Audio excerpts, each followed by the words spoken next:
Today, we're bringing you another special presentation of Empowered Podcasting Live, the weekly live stream I host with Jason Cercone and Rich Perry. This week, we're joined by Anika Jackson, host of Your Brand Amplified, a marketing and communications strategist, professor at USC Annenberg, and one of our featured speakers at the Empowered Podcasting Conference.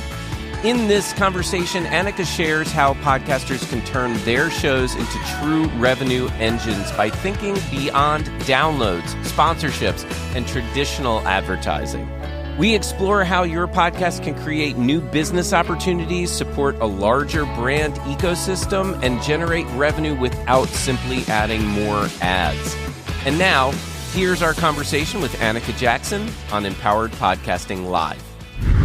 Welcome back to Empowered Podcasting Live. We are back with you once again, as we do every Wednesday at 1 o'clock p.m. Eastern Time, to give you a behind-the-scenes look at the upcoming Empowered Podcasting Conference and to dive a little deeper with some of our sponsors that are helping make this event possible. And, of course, take a look at what's happening in the world of podcasting. I am one of your hosts, Jason Cercone. I am running the ship today, and this is my first time ever manning the cockpit for a live stream via Riverside. So, if this gets screwed up, we blame Mark because he decided to take a road trip and can't man the controls. But I will throw it to Mark to say hello. He's on the road to Maryland with his lovely wife, Amy. What's going on, Mark? Yes, and what I told our guest, Anika, is I promise I'm not driving. I am in the passenger seat. There's some proof right there. The wife is there, and the dog Harley is there too. So, and both of them will be at Empowered Podcasting in August. Yes, it would not be an Empowered Podcasting without Harley there. And Amy too. And Amy but too. Harley, more importantly. Yes. The unofficial mascot of Empowered Podcasting. That's right. And of course, joining us as always, Rich, did you just turn 21? I was going to say the birthday boy. Was it your 21st birthday? Did you go out and have a few drinks for your first? Yeah, had a something good. 21st birthday, Good job, living man. it up. Good to hear it. Rich is with us once again, and this week we are joined by the one and only Anika Jackson. How are you, Anika? Hello, I'm good. Looking forward to seeing everybody in person in just a couple weeks. How about that? It's a couple weeks away. We're almost into August, and the countdown officially begins, man. Whew. Well, we're getting pumped up for Empowered Podcasting. If our excitement doesn't come through the microphone every week when we join you here live, believe me, it is there. And we'd like to take a few moments before we talk to Anika to thank some of our sponsors that are helping make Empowered Podcasting Conference possible. So, Rich, take it away, my friend. All right, here we go. So, big shout out to the Content Creators Accountant, our title sponsor this year. Also, Bourbon Barrel Podcasting, Maker's Machine. Mopod will be sponsoring the pre-party Thursday night, so make sure you get there early. A big shout out to one of our track sponsors, the Podcast Professionals Association. AI Assisted Author is sponsoring the journals. Pod to Book AI is going to be a track sponsor and sponsoring the author meet and greet. My apologies, but we appreciate y'all. So many great businesses coming to help us support the conference this year. It's hard to keep them straight sometimes. That's a good problem to have. All those great names, and we're looking forward to having everybody in the house. After last year, it's a great problem to have. Last year was a lot more challenging. 100%. This year we have so many companies and organizations supporting what we're doing, and we're so grateful for it. 100%. Anika, welcome to the show. Let's talk a little bit about you. Obviously, you're going to be bringing some great value to the stage at Empowered Podcasting or at the conference here in a couple weeks. We'll talk about that. But you've got a lot going on with Your Brand Amplified, too. So tell us about some of the exciting and fun developments happening within your podcast and within your company. Wow. And what's funny is it's so much easier to interview people than it is to toot your own horn. With Your Brand Amplified, I have been coaching some entrepreneurs who are wanting to start a podcast or had a podcast experience they weren't quite happy with. So just walking them through the system. And it's the same thing I do at USC with my podcasting for brand building class, where I walk students and they have a podcast by the end of our session, our semester. So I have that going on, and that's been really fun. Your Brand Amplified, the podcast, of course. And then I just started a new podcast called Practical Pedagogy, the art of teaching for the future of work. And that's something I'm really excited about because that's where I get to get really wonky and really go for, I'm like, am I alone in this room? Where I get to really get wonky about, what does it mean for the future of work with AI? So that's my newest podcast. It launched earlier this month, and it's either my future PhD topic or the podcast is just going to be my PhD because every single guest is bringing something very unique. And that's what I love about podcasting. We can do the ones that grow, that then start, giving us a name or making money or being something people want to listen to. And then I feel like that also gives us the flexibility and freedom to start ones. Like I love Your Brand Amplified, but I also love all these other topics. So it kind of gives me the freedom to start this next one and get to experience that joy of starting a new podcast all over again. That's pretty cool. I'd like to dive into that a little bit more. But before we do, I want to ask you, this is something that it's been on my mind, especially with what you're doing at USC and bringing podcasting to a college campus and giving people the tools or giving college students the tools at an earlier stage. I've been wondering about podcasting and the way that it's developing and evolving. Could it be a new resume? Or could it replace a resume someday? Because I feel like if I'm going to go for the job of my dreams and I spend years building content around that prior to applying for those jobs, I'm going to get taken much more seriously if I have that asset in place versus just a piece of paper that talks about the things that I have accomplished in the past, but maybe won't play a role. What are your thoughts on that? I love the way that you're thinking, Jason, and 100%. This is something that students are putting on a resume. I've taught the class for 2 semesters. Now it's gone from being a special topic to having its own code number at USC, and it's a regular class offering. And every time I've seen more and more students stick with the podcast. And some of them are certainly using it as a resume builder. Then they can go, when they're doing interviews, they can say they have these skills. But I'm also teaching it from the perspective of being a brand builder. It's not all about, because we do have great people on staff and faculty who will teach more about the fine details of production, right? Of being a story producer. And mine is really about how do you start a podcast? How do you create a business plan around it? And how do you learn how to do a little bit of everything in the process so then you can figure out what you're best at and what you're not really interested in doing. So my students are editing their podcasts. I don't edit. I've never edited my podcast because my life partner is a film editor. So it's been really nice to, not have to go through the hard part myself for that. But the students have a really strong foundation. And to your point, this weekend I was at a 1-year-old's birthday party.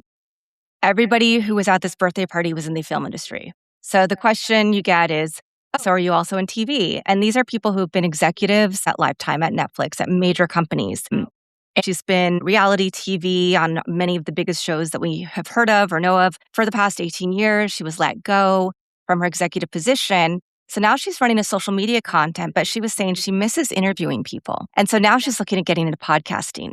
And she looks at all of this reality TV content as content, not as just TV shows that we all watch. So when we look at it from a content-driven perspective, 100%, this is a resume builder, starting a podcast, knowing how to do that world. We see we have to acknowledge, right? Netflix has its own podcast arm now. Every TV show has a podcast now. There are many, many, many more fan podcasts about TV shows. People want content. And they want it about everything. And it's the fastest way for people to digest content these days. So when it comes to journalism, communications, building a brand of any kind, this is not only, it's a resume builder, it is the resume for these students coming out. And it's something that we all need to be thinking of in a bigger way.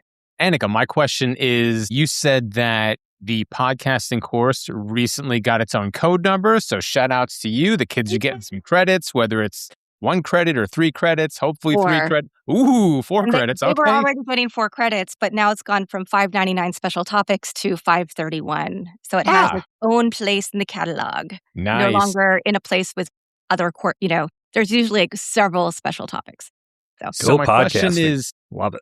How much buy-in did you have to get from the school, from USC, or was that something that they kind of approached you and just asked you to write the curriculum? Like, I'm curious to know because I know that I've pitched courses in my local area and like, you really need to put a lot of work into it. And sometimes the school may not have the resources to make it happen as a curriculum-based course or as a credit-based course. Yeah. So tell us a little, like even just a little bit about that. Like what kind of buy-in you have to get from them?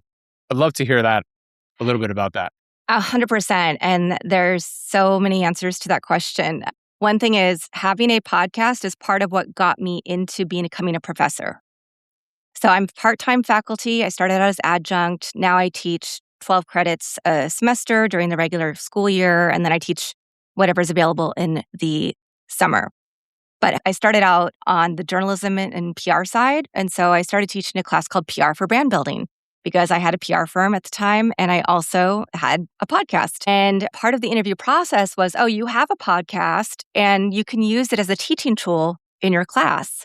So it was already because USC is, I think, the number one communications school in the United States, maybe number two, somewhere in that 1 to 2 range. So they already had a lot of courses, like a lot of the journalism classes don't end with you creating a radio show or a broadcast. It is now you're creating a podcast at the end of the course. So there's already a small inclination towards this. That was what literally got me in to the program to start teaching. Then the digital side, the comm side took me and said, oh, but this is a digital medium, so let's have you teach these classes. So that's number one. Number two is I'd already created a course for entrepreneurs. I'm not like super salesy, so I don't like, selling things, like going, beating people over the head and doing all the lead gen stuff. So I've been sitting on a course that I'd created.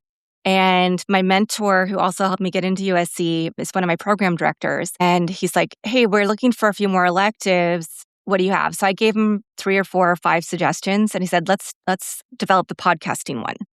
I already had the curriculum built. I just had to switch it up to fit, college curriculum. And then I tweak it a little bit every semester. So then he said, yeah, okay, flesh this out some more. I fleshed it out some more. It got accepted. And then the next semester I was teaching, off and running.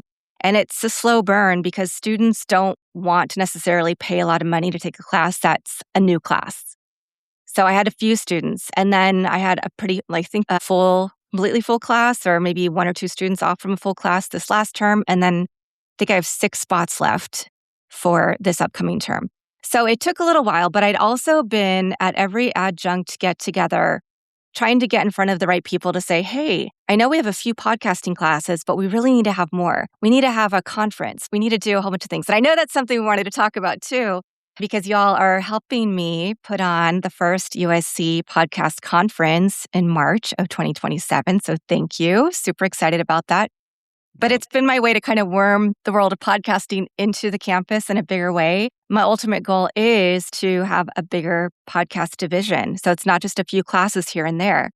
And to your point, yes, 100%. I mean, they were looking for new classes. Podcasting is something that they see as important. And we have a really beautiful podcast. We have actually 3 different studios just in Annenberg in our media center. Not including, and we have multiple other ones in the business, in every other college on the campus. So people are definitely seeing that. Haven't gotten the full buy-in for all the other things that I sneakily want to do, but this is the first step, is getting the course, making sure people, right, that they're giving it good ratings and reviews, that they're continuing with their podcasts after they finish the class, because I think that's one of the biggest indicators of success. And don't stop trying, Rich. Yeah. No, I know, Rich, you've done some classes, right? You've definitely taught some classes. Yeah, I do teach an enrichment class. So it's a non-credit class with Johns Hopkins University's Odyssey program. And that's a LinkedIn course. But yeah, I've definitely been interested in doing a credit base. So I might pick your brain at EPC. Yeah, definitely. I had one follow-up question, Anika. I was really curious about the 1-year-old birthday party and the fact that there are all these TV people there. And I'm curious if the conversation came up, how are these industry people in the big media spaces reacting to podcasting these days? Are they excited about it?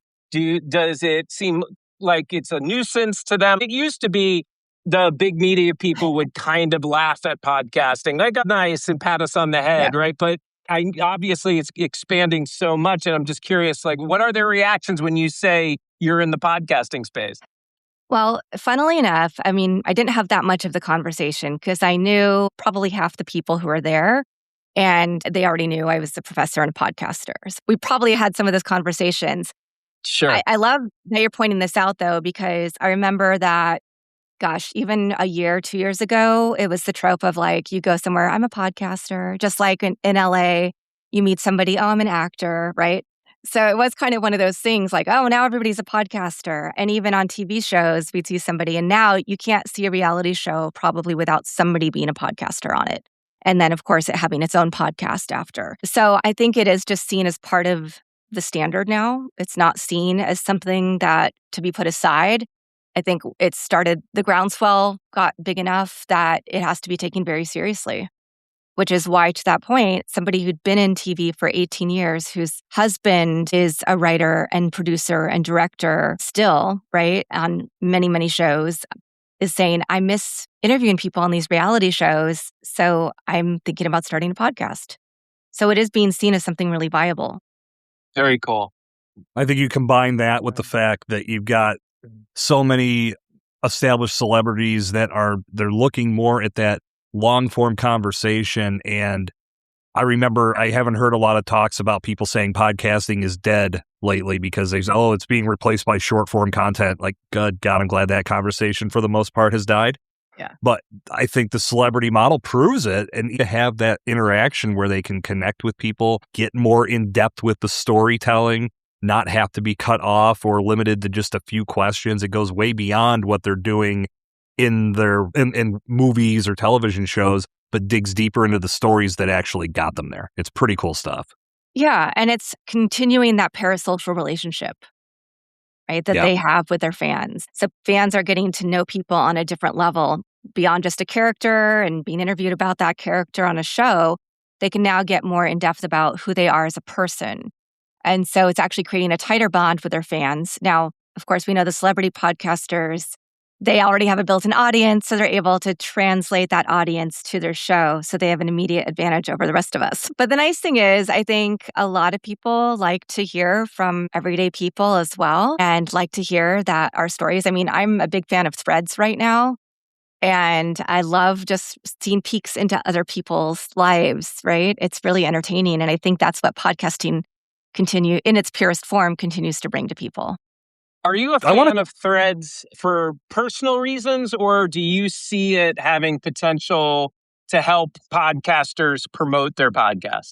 To be perfectly, I feel like it's like the old days of social media where you can just like see random people. I don't use it I have, of course, my podcast link in my, bio, profile, whatever, but I don't have it attached to any of my Instagram accounts except for my personal one. So I'm not cross-posting content from Facebook or from Insta or anything else. I really just want it to be kind of back to the basics. I see a couple people in the podcasting world, not people I know personally, who are trying to use it to sell to clients. And it just comes across as disingenuous to me. And that's one of the big problems. I totally agree with you. That particular platform does feel a little old school. And Jason, I think I saw you post something recently saying that, it really is just that. It's just putting out questions, talking with people, having random conversations, and anything you put out that's promotional, it's just ghosted. Nobody looks at it. It's really interesting. And I think that's algorithmic. I really think that Threads is designed for the conversations and that's where the post you're referring to is something I posted yesterday, that it's an promotion model of sell yourself first. Showcase the value that you have as a content creator, as a podcaster, as a human being. And the more you start interacting with people, the more they're going to want more value from you. And then that's where they go and find your podcast. Because up until probably the last few weeks, I would try posting the blog that I do for each podcast episode, or maybe a clip here and there. Crickets. Nothing happened. And again, I think that Threads is just not putting that in front of people because it's not what the platform is for. But I will say, like Anika, you said it perfectly. It reminds me of the old days of Twitter, which I think is why I'm having more fun on that platform and trying to lean into it more. Because back in the day, that was my jam. I loved early Twitter. Back in the day. Yeah, Back I in love the that day. clarifier. Oh, yeah. Back when the sagebrush was rolling around, and it was just a different time in a world that the kids will never understand. But I loved it. And I feel Threads is capturing a little bit of that vibe. And the conversations are great. If you connect with people the right way, they're going to reciprocate. And if you're not throwing your business in their face, it's just an added bonus. And to your point, it is a place where I got some really great opportunities. I was able to get a client on a radio show in the UK with a single that she wrote. She was 15. She went viral. She was a completely unknown artist, but they had a greeting from her and they used her as the first song for, I think, their New Year's countdown. One of my team members, when I had my PR firm, was on Twitter and saw somebody posting. It was during Asian hate, right? So during the COVID era. And so she saw that a pretty large company, Live Nation Ticketmaster, was looking for panelists for an AAPI panel. And I was able to be a panelist and speak to people from within the company from all over the world about, my experiences or experience that I saw other Asian people have. So there were really good opportunities like that did come up. And yeah, somebody put them out there. And I do see some of that. And those are things that are not like overly promotional. It's not somebody selling, but it's where somebody needs something. And I think that's what community is all about, right? What do people need? Do they need validation? Do they need assistance finding somebody they haven't seen in 20 years? What's the storytelling behind it? And that is when we're at our best, we're helping people solve what problem, right? And getting to that, and we're doing it organically. Anika, one question I wanted to ask you going back to the curriculum, and you had mentioned how the real showcase of success, at least from a student starting a podcast, is whether they continue it after graduation. You also had mentioned how the celebrities have that built-in audience, which most of us do not have when we first get started. How soon in the curriculum are you bringing that up with the students so they understand that they need to come into this with the right mindset, so they're not thinking that just starting a podcast makes them Amy Poehler or Joe Rogan? Pretty early on, and they're very aware. I mean, I have a former student who has a podcast who works at YouTube, and she used to be at TikTok, and she came and spoke to the class. And her podcast does fine. It probably helps her with her job, but it's not making her the money to not have to do anything else. We go through analytics. We talk about that a lot, and we talk about what it takes. So they have to create a business plan that includes their marketing mix. And that has to include, paid media as well as earned media, as well as sharing on socials and your website and everywhere else and on your owned media. So we go through that model and we talk about here's what it took for me to get to where I am at now. And guess what? Some months are still better than others. It doesn't matter. Maybe it's the guest, or maybe it's that you didn't put out as much content or some other reason. Just because you have one month that's, in the hundreds of thousands doesn't mean every month is going to be like that. And so I try to really be explicit, and I share a lot of my statistics from behind the scenes with different podcasts. I love to have guest speakers come in and talk about that. And the interesting thing is a lot of my students also come from China and from countries. Last semester, I had very few US-based students. I had some from Germany, from London, who were at USC now, right? From other countries. And so some of them aren't even looking at US platforms, right? So I try to show them, but I get them on to a hosting site in the US. I say, put your content out in Chinese on these other platforms, but also put it out in Chinese on this platform that's, in the US. And they're seeing, I am actually reaching people in the US who want to hear a podcast in their native language. So it's about kind of helping them redirect their framing on everything. And by the end of class, most students say, this was a lot harder than I thought it would be. But a lot of them also say, but it's worth it. It's not just this snap your fingers and the magic happens. It's actually work. But the work can be incredibly valuable. I love it. So, we're going to take a quick break here in a moment to share a couple announcements about the conference in a few weeks. But before we do, Anika, one last time, real quick, plug a little bit more about your conference coming up in the spring of 2027 and what you hope to accomplish at that conference. Thank you. Yeah. So I have been, since I started as an adjunct, I've been like, we need to have a podcast conference here. Because what I was seeing is that none of the major podcast conferences are doing anything on the West Coast. And there are a lot of podcasters out here. And I mean, I'm in LA, right? So there's a whole industry, the entertainment industry, with everybody doing podcasts. But I wanted to do a few things. One is bring people into USC, help USC brand a podcast conference on the West Coast so that we have something here. Whether people want to fly in for it, that's also fantastic. And we want that to happen. But we also want something where people don't have to travel as far. Because it's a conference at USC, we also, these are not conferences where we're trying to make money. We're a nonprofit institution. So we're really trying to create an environment for learning and for building community and for also letting people in to see like what we're doing in the world of podcasting on campus. So that's what really excites me is bringing people together. And it's not about the celebrity quotient. It's not about that. It's really about who's really interested in getting involved or already invested in this, and how can I bring together people like yourselves again, who will really be able to talk and talk about the good parts, the bad parts, and give really practical advice to people. That is awesome. And that's early March. First weekend correct? of March, yes. Anika bringing her own version of March Madness to the USC campus. Right. We love it. All right. Well, let's take a quick break, as I said, and talk about what's happening with the Empowered Podcasting Conference. Again, we're just a few short weeks away from convening in Charlotte, North Carolina at the Hyatt Centric Hotel for our third annual event. Rich, why don't you tell us a little bit more about some of the sponsors that we have helping us build this event?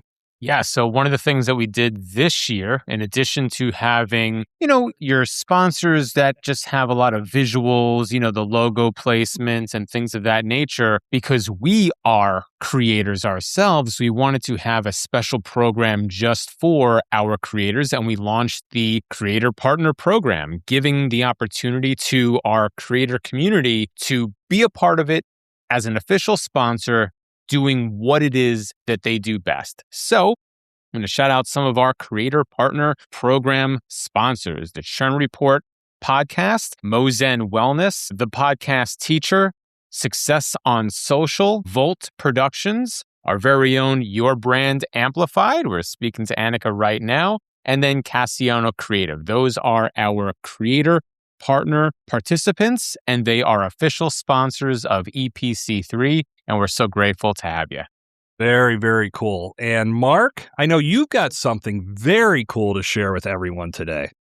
So I'm really excited. We secured a photographer for this coming August. We actually have two, but one in particular, his name is Randy Young. His company is called Cut and Shoot. And one of the cool things we're bringing this year that we haven't done in the first 2 years, he's going to take some time and offer headshots to everybody.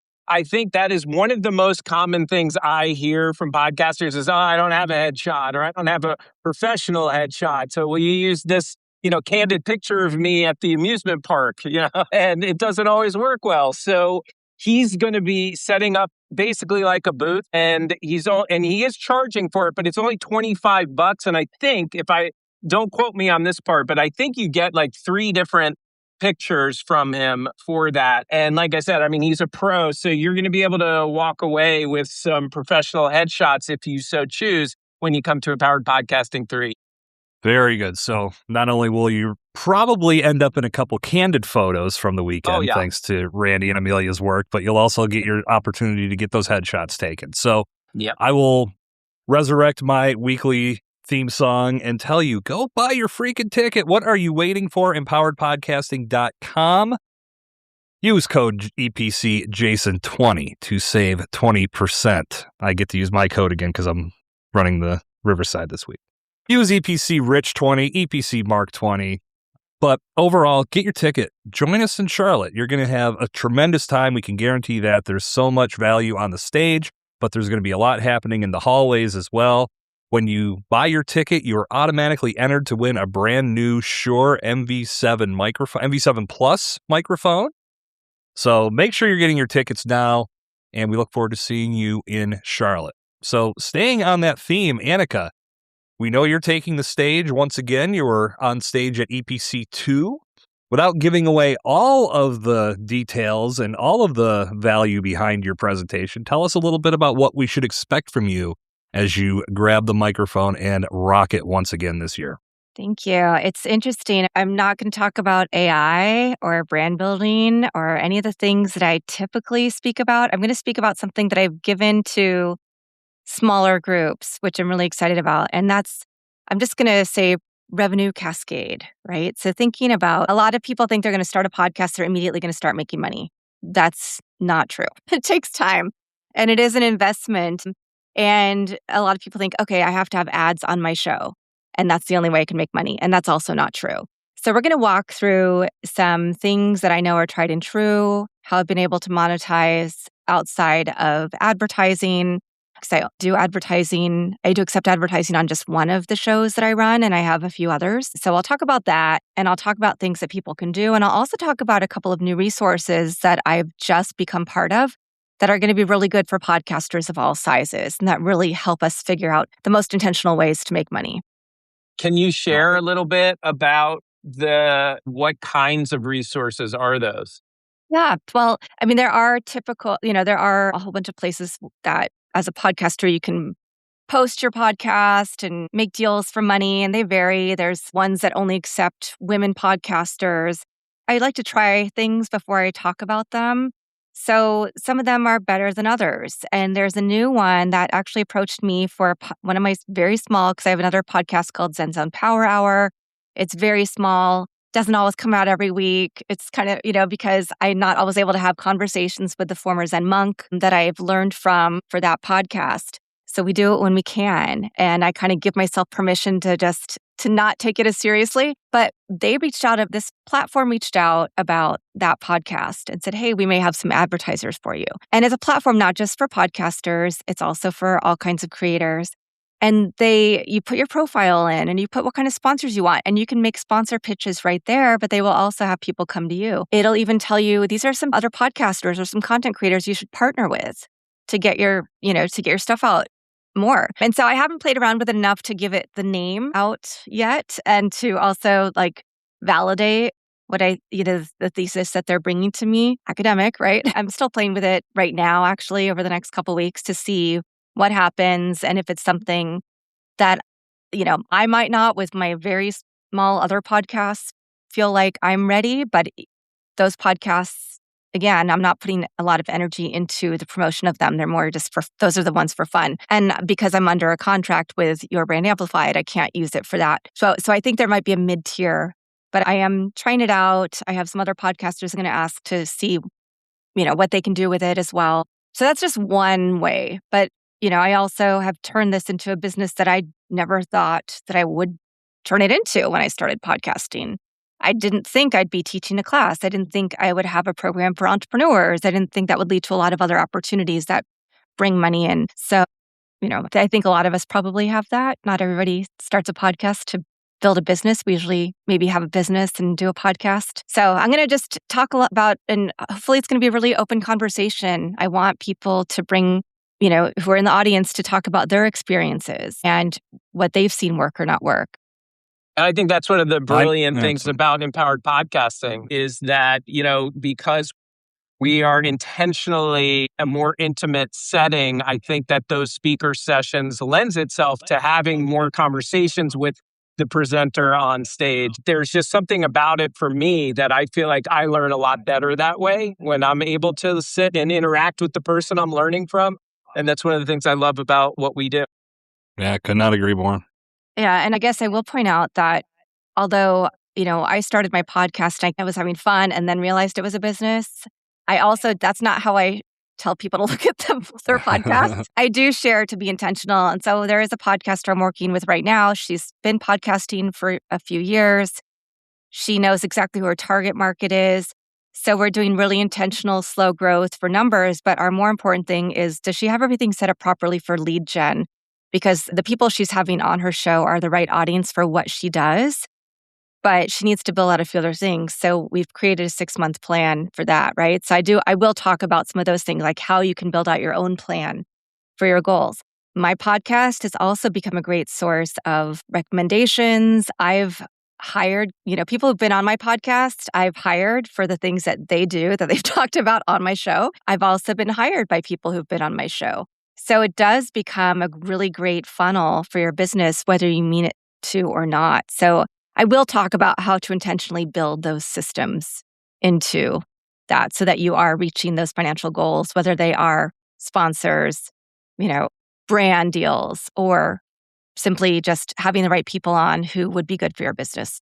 That is going to be incredibly insightful. Can't wait to hear what you have to say. And outside of, obviously, we know you're bringing tremendous value to the stage. What are you most looking forward to at this year's Empowered Podcasting Conference?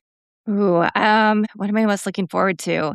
Seeing people in person, because there are so many of us in this world who do a lot of work. We speak at the conferences. We show up, we put a lot of time and intentionality into what we do, but we don't get together that often. And there are people that I'll meet with semi-regularly, Jason being one of those. Jason, your posts are what brought me to Empowered Podcasting. Seeing what you did the first year, going to it. And then last year when you put out the call for speakers, I'm like, let me just see if I can become a speaker. And then, okay, this is amazing, right? And then this year getting to return as a speaker, but also being more involved and in between saying, hey, I have this idea that I want to bring to USC and I think you would be the perfect partner. And so those are the kind of relationships and things that build from seeing people in person. And I know there's no such thing as, we all are sometimes called experts, right? But I don't truly feel like an expert because I'm constantly, I need to work on my SEO. I need to go back and revamp all of this stuff. What's something else I can test and try? And so there's so much more we can learn from each other. And so I love hearing that, learning from other people, and I'm really looking forward to taking a lot of notes. I do have a genuine question about what was it about Empowered Podcasting and, maybe Jason or me or Rich, or what was it that got you to say, I want these guys to help me with my conference at USC? Because I'm asking this because I know you've been to other conferences. So what was it about this one that drew you to us to say, come help me do this at USC? Yeah. Well, you're all very approachable. And I think that's an important quality. And it's not you're not always able to speak to the people who are running the operation, who are the founders of a conference, right? And so that, number one. Number two, I want to really make the conference for the people. I want to make sure that it's accessible to people who maybe aren't even podcasters yet, who are thinking about starting one, right? From them to the experts. I don't want to gatekeep. And that's something I really feel like you do well, is you want everybody to share. We're all in this together and we all have something we can learn and we all have something we can teach, right? So just purely selfish reasons, being able to approach you and say, hey, this is something I'm working on. I don't know when it's going to happen, but would you be interested? Because I also see the kind of speakers that you're bringing to the table. I know they're the right speakers for what I'm trying to accomplish as well, right? Yeah. So then that's also why I wanted to come back. Because I am also I think all of us, we all have different things going on in our lives and we have to make choices about what we can go to and we don't have time for. And this was really intentional to say, I'm going to this conference. I'm supposed to go to a conference next week. I'm skipping it. It's a big AI conference, but I'm skipping it to just have the time to work so that I have time to really focus and be there and be fully present at Empowered Podcasting. And then I'm coming home and I'm moving my daughter to college in Canada. So, we make choices about what we go to. And this is definitely one that I'm like, this is a yes. And y'all created that, right? And I do feel when I'm in a platform like this, it's easy for me to talk. When I'm teaching, it's easy for me to talk. But I'm actually pretty shy in person. I don't really talk unless I have something to share most of the time. And so it can be uncomfortable. And it's even talking about this is a little uncomfortable because it does take me a lot of time to recover from speaking or teaching. I need to be alone and have that time, right? So it's hard for me to even go and approach people at a conference. So I didn't do as much of that last year as I would like to. So that's part of one of my goals too this year, is to go up to people that I haven't had conversations with and figure out what we can do together. It's a lot easier when you're hiding behind your screen. Well, and I'll also give you a little bit of leeway as well, because if I'm not mistaken, you were a little under the weather last year Oh, yeah, at I was. EPC, Forgot right? about Yeah. that. So, okay. We're expecting you at full form this year. Okay. No, I'm with you. That's one of my favorite elements, not just EPC, but all events. You get to talk to real people. You get to have those conversations. You get to discover new opportunities that you may have never thought were possible or never thought existed. And this is my segue into something, Anika, that you and I have been talking about a lot behind the scenes. It's the non-people. It's the spam bots. It's this epidemic in podcasting. And maybe I'm making too much out of it, but I'm doing it for a reason, because I want to, if there's any way to stop this, I want to find the way. And Anika, I know you and I have been talking about this because I discovered something that I had never seen before. And this is why I want people to be aware of what we're talking about. So just to give a brief backstory, you've probably been approached at some point, if you are a podcaster, on LinkedIn especially, but it's on all the other platforms as well. But it's these fake bots from foreign countries that want to blow up your podcast. They are podcast promoters. They can get you top ranking on iTunes, is the one they always say first, which is hilarious because it's Apple Podcasts now, but still. Across the board, they want to make you the best podcaster in the world, and they have their ways of doing it. It's all bullshit. It's all fake. It's all nonsense. And if you are to succumb to the scam, there are some bad things that can happen. They could hijack your show. They could hold you up for ransom if you don't want to pay them anymore. And this is why I feel podcasters need to be aware of it. And it's probably why I scream so loudly from the mountaintops that you can't have all of your focus on download numbers or it will mess with your mind. But in your case, Anika, as we were talking about this, we had some conversations, and one day I got one of those promotions that came over, and I always look to see, just to double check to make sure they're fake. And there are ways that you can tell that, and I don't want to get into all the details today, but I looked at this one, and they had your podcast listed as an employer, which I had never seen before. And now you had told me that you found a few more that did the exact same thing. So how did this happen? What do we do to stop this? And that's such a good question because, well, first of all, one of the conversations that you had was somebody was using my name and saying, "Oh, we promoted this podcast." I'm like, that's right, they did. Don't know who this person is. Like, and that's happened many times. I think there have been a couple times when I've tested because, again, full transparency, I will try everything so that I can tell people the positives and the negatives. And this is clearly a negative. And I think there was somebody I tried out a few years back and was like for a month trial. And I was like, nope, this is not a thing. And they were still using my podcast. In fact, I think had my podcast on their website. And I'm like, no. And then on LinkedIn, you told me somebody had listed my podcast. I'm like, I've never heard of this person. I go through all my emails. I go through everything. I'm like, I can literally have not ever had a conversation. And then I found on my LinkedIn profile that there were 3 people who listed my podcast who I'd never heard about, who I didn't know, who I've never used. I do think there are bots, and I think there are some people who are just trying to make money wherever they live, right? I do think that some of them, not the ones who are spamming us, but there are people who are actual promoters who know how to properly advertise your podcast. I've talked to big podcasters who've gotten really big, who do advertising. I do think advertising has to be part of the mix. But I also think that a lot of these people are doing it the wrong way. Case in point, one of the people who I let test like Apple it was a half month. And then I found out they're using an outdated iTunes or Apple Podcasts account and only X amount of, however many IP addresses were supposedly downloading. And these are tests I run on my smaller podcasts, but because I have the sandbox, right? I get to just experiment with them until I get to move on. But I was able to directly go, yeah, this is a real person, but they're using completely fake ways. They are using like bot farms to try to increase numbers. And that's why, do I like numbers? Do I like the fact that Your Brand Amplified is a bigger podcast for, the smaller podcasters out there? Yes. But am I going to use that? No, I'm going to use, there's so many other methods you can do it the correct way. So it is an epidemic, constantly getting LinkedIn requests, constantly getting spam in every single social media account, every email account. It's a big problem. There are other big problems as well. Like there are also the kinds of the software ones that, right, they put out spam messages to get you to guest requests. Because Rich, I know we were talking about this on your LinkedIn. These are two of the biggest issues, I think, fundamentally right now is this AI spam and people misusing things. And there are a lot of podcasters who will try these out and they're not going to get success. And I feel like it's almost like getting shadow banned, right? On social media. Like you use these kind of farms or whatever to get likes or follows or whatever on social media. You get shadow banned. Same things, I think, going to start happening for podcasters. I can see it, and I'm determined to figure this out. Mark and I have talked about it on the side as well.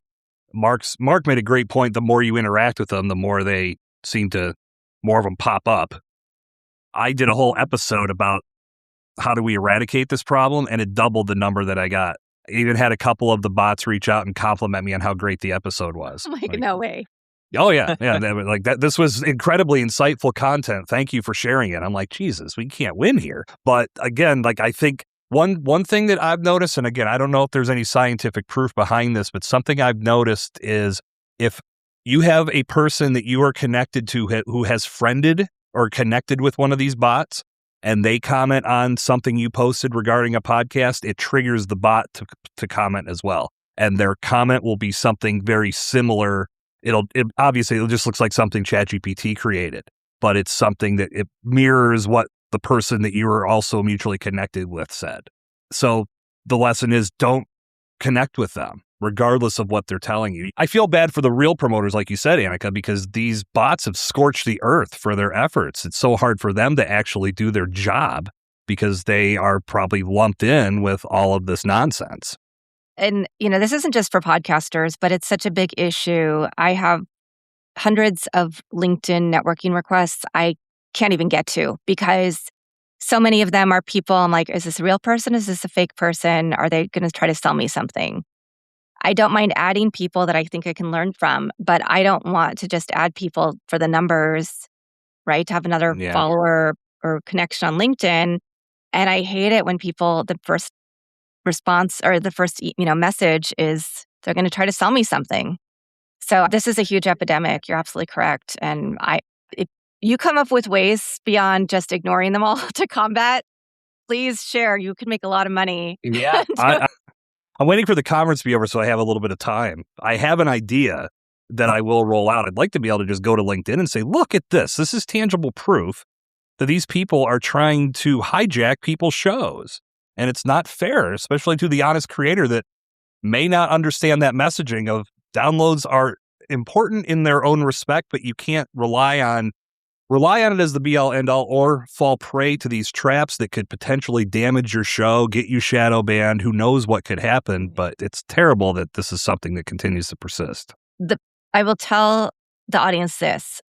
The better thing for me is always when I have a guest who comes on who says, I've been listening to your show. I really, I'm enjoying it and I'm so excited to be a guest. That is so much more valuable to me because I know they're going to share the episode. I know they're going to, if they have somebody in their network I should meet, they're going to connect us. I want that. I want the authentic connection. But I love it. I love the word. I love the word. I just know that word can be a trigger word for a lot of people because it can be overused. But yeah, absolutely. There's no better word than authentic. And I agree with you. I would much rather have that every day of the week than the alternative for sure. Well, one bot at a time, they are getting blocked and reported from my account. So I encourage everyone else to follow suit. Well, boys, before we wrap up, Anika, thank you so much for taking the time to join us today. It's been a pleasure having you at the event, getting to know you over these past several years that you and I have been friends. And I'm looking forward to seeing you in Charlotte, as are Mark and Rich, I'm sure. This is really fun conversation. Thank you. You asked great questions. I love talking about and getting wonky about podcasting and, academics and all that stuff. So anytime I have a chance to talk about that, I will. Good. Well, we'll bring you back more in the future, and I'm sure these conversations are going to continue off the mic. Rich, you're chomping at the bit. Bring us home, my friend.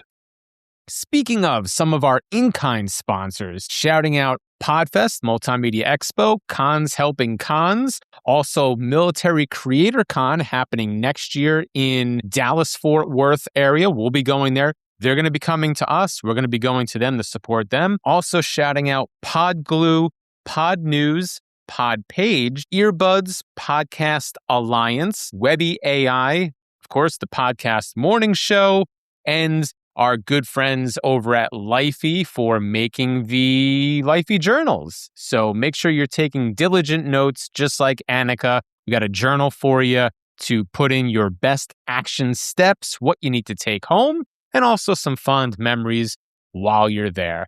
I want to say one thing, Rich. Did you mention Mopod as a sponsor in that lineup earlier in the show? Yeah, in the beginning, because they are our pre-party sponsor. Exactly. And I wanted to say, in regards to companies that actually do this type of promotion right, they're one of them. That's an actual legitimate company that does the promotion and gets you the numbers through the resources and the channels that are actually going to help you. So if this is the game that you're looking to play and you want to enhance your download numbers, look at Mopod. They are a company that can help you do this right. Agreed. All right, everybody. Thank you so much for checking out this week's installment of Empowered Podcasting Live. Man, we've only got a few of these left because we'll probably take a little break after the conference, I would imagine. But we're not going on hiatus yet. We'll be back next week with the one and only Simona Costantini. So another fun conversation lined up for you next Wednesday, 1 o'clock, live on Facebook, LinkedIn, and YouTube. And I'm assuming we'll be back on Clubhouse then too. Yes, absolutely. All right. Well, on behalf of Mark Ronick, on behalf of Rich Perry, and on behalf of our great guest, Anika Jackson, my name is Jason Sircone. Thank you for being here. We look forward to seeing you next week. And one last time, empoweredpodcasting.com. Get your ticket. EPC Jason 20 will save you 20% on your ticket. Everybody, thank you very much. And as Mark would say, make it a great day.